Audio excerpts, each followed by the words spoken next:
Hello বন্ধুরা, কেমন আছেন সবাই? সিনে সংক্ষেপে আপনাদের আবারও স্বাগতম। মুভি শুরু হয় একটি গ্লোবাল ডিজাস্টারের ৩ বছর পর থেকে। তখন পৃথিবীতে রিপার নামের এক ভয়ানক মনস্টার এসে গেছে। এই রিপাররা ৯৫% মানুষকে শেষ করে দিয়েছিল।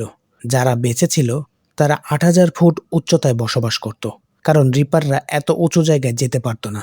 এই কারণে ৮,০০০ ফুট উচ্চতা পর্যন্ত চিহ্ন দিয়ে রাখা হয়েছিল এবং বেঁচে থাকা সবাই সেই সেফ জোনের মধ্যে থাকত। কাহিনীর শুরুতে আমরা হান্টারকে দেখি, যে বিরক্ত হয়ে সেফ জোনের বাইরে চলে আসে। আসলে হান্টার যে এলাকায় থাকতো সেখানে তার সঙ্গে খেলার মতো কোনো সমবয়সী বাচ্চা ছিল না। তাই সে একটি পাথরের উপরে বসে অন্য পাহাড়ে থাকা বাচ্চাদের খেলা দেখছিল। কিছুক্ষণ পর সে রিপারের হালকা আওয়াজ শুনতে পায়। আওয়াজ শুনেই হান্টার খুব ভয় পেয়ে যায় এবং দ্রুত নিজের বাড়ির দিকে দৌড়াতে শুরু করে। মনস্টারটিও তার দিকে দ্রুত এগিয়ে আসছিল, কিন্তু শেষ মুহূর্তে হান্টার সেফ জোনের ভেতরে ঢুকে যায়। এই লাইনের উপরে রিপাররা আসতে পারত না। এরপর আমাদের পাহাড়ের চূড়ায় হান্টারদের একটি গ্রাম দেখানো হয়, যেখানে ২০০ জনেরও কম মানুষ বাস করত। গ্রামটি ৮,৪০০ ফুট উচ্চতায় অবস্থিত ছিল।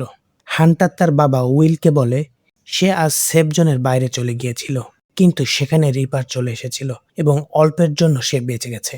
উইল তাকে ভালোবাসার সঙ্গে বোঝায় যে ভবিষ্যতে এমন ভুল আর কখনো করবে না। আর এটাও মনে রাখতে হবে যে তার প্রতিদিন অক্সিজেনের প্রয়োজন হয়, তাই খুব দূরে যাওয়া ঠিক নয়। উইলের স্ত্রীকে রিপাররা মেরে ফেলেছিল। এখন সে একাই হান্টারের দেখাশোনা করছিল। এরপর আমরা উইলের বন্ধু কেটিকে দেখি, যে জঙ্গলে শিকার করতে এসেছিল। কেটি মাত্র একটি গুলিতেই একটি হরিণ শিকার করে ফেলে। বেঁচে থাকার জন্য তাদের প্রতিদিন শিকার করতে হতো, কারণ রিপারদের কারণে তারা কোনো শহরে যেতে পারত না। তাই তারা নিজেরাই চাষাবাদ করত, মাছ ধরত এবং খুব কষ্টে জীবনযাপন করত। এরপর আমরা দেখি উইলের বাড়ির সামনে নিনা নামের এক বিজ্ঞানী থাকতো। সে গত ৩ বছর ধরে বিভিন্ন এক্সপেরিমেন্ট করছিল, যাতে রিপারদের দুর্বলতা খুঁজে বের করা যায় এবং কিভাবে বন্দুক দিয়ে তাদের মারা সম্ভব হয় তা জানা যায়।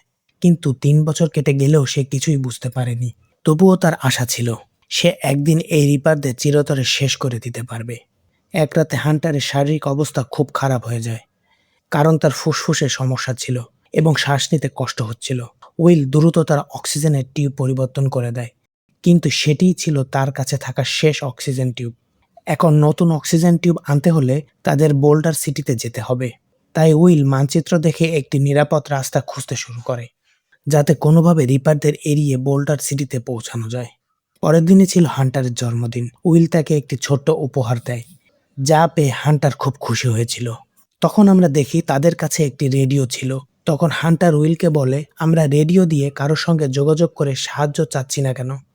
তখন উইল তাকে বলে যে রেডিও চালানোর মতো বিদ্যুৎ তাদের কাছে নেই। সেই রাতেই আবার হান্টারের অবস্থা খারাপ হয়ে যায় এবং উইলকে তাকে ইঞ্জেকশন দিতে হয়। কিন্তু অক্সিজেন টিউব ছাড়া হান্টার মাত্র কয়েকদিনের মধ্যেই মারা যেতে পারে। এরপর উইল নিনার ছোট ল্যাবে যায় এবং তাকে বলে যে সে আগামীকাল বোল্ডার সিটিতে যাচ্ছে।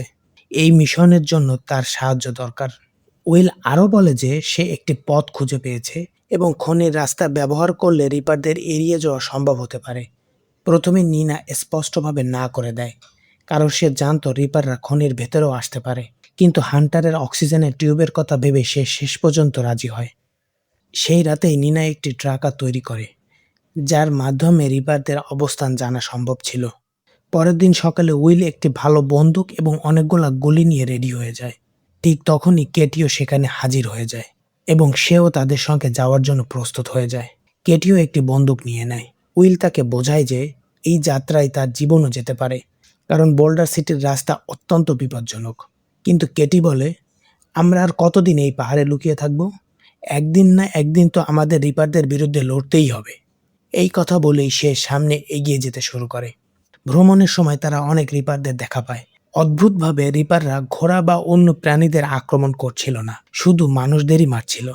পথে তারা একসময় আটকা পড়ে যায় এবং কেটি তার গ্রেনেড লঞ্চার দিয়ে রিপারদের আটকানোর চেষ্টা করে। শেষ পর্যন্ত তারা অনেক কষ্টে ৮,০০০ ফুটের সীমানা পার হয়ে সেফ জোনে পৌঁছায়। পরবর্তীতে তারা একটি খনির ভেতর দিয়ে যাওয়ার সময় কেটি একটি রিপারের কবলে পড়ে এবং মারা যায়। উইল এবং নিনা কোনো মতে প্রাণে বেঁচে একটি পরিত্যক্ত হাসপাতালে পৌঁছায়, যেখানে তারা অক্সিজেনের টিউব খুঁজে পায়। এরপর সেখানে একটি রিপারের সঙ্গে তাদের লড়াই হয় এবং উইল অক্সিজেন সিলিন্ডার বিস্ফোরণ ঘটিয়ে রিপারকে সাময়িকভাবে ঘায়েল করে দেয়। তখন নিনা ল্যাবে ফিরে যায় এবং রিপারদের মারার জন্য একটি বিশেষ কেমিক্যালযুক্ত বুলেট তৈরি করতে সক্ষম হয়। উইল গ্রামের দিকে যাওয়ার সময় দুর্ঘটনার কবলে পড়লেও ভাগ্যক্রমে বেঁচে যায়। এরপর উইলকে চারিদিক থেকে রিপাররা ঘিরে ফেলে। তখন নিনা এসে একটি রিপারকে মেরে ফেলে। পরে উইল এবং নিনা বুঝতে পারে যে রিপাররা আসলে কোনো সাধারণ প্রাণী নয়, বরং এগুলো এক ধরনের প্রোগ্রাম করা মেশিন।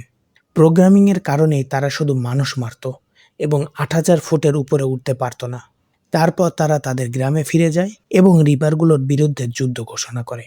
তারা একটি ফ্ল্যাগ স্থাপন করে যাতে অন্য গ্রামের লোকেরাও তা দেখতে পায়। তখন তাদের সামনের লোকেরা সেই ফ্ল্যাগটি দেখে এবং বুঝতে পারে যে এখন রিপাররা শেষ হতে চলেছে। তারা সবাই মিলে অনেকগুলো বিশেষ বুলেট তৈরি করে। এরপর তারা রিপারদের হত্যা করতে বেরিয়ে পড়ে। তারা জঙ্গলে উপস্থিত সমস্ত রিপারদের হত্যা করে এবং এর সাথেই গল্পটি শেষ হয়ে যায়। আর পৃথিবীর মানুষ আবার বিপদমুক্ত হয়। তো বন্ধুরা, কেমন লাগলো আজকের এই অসাধারণ সিনেমাটি? যদি ভালো লেগে থাকে তাহলে অবশ্যই সিনেমাটি দেখে ফেলুন। কথা হবে পরের ভিডিওতে।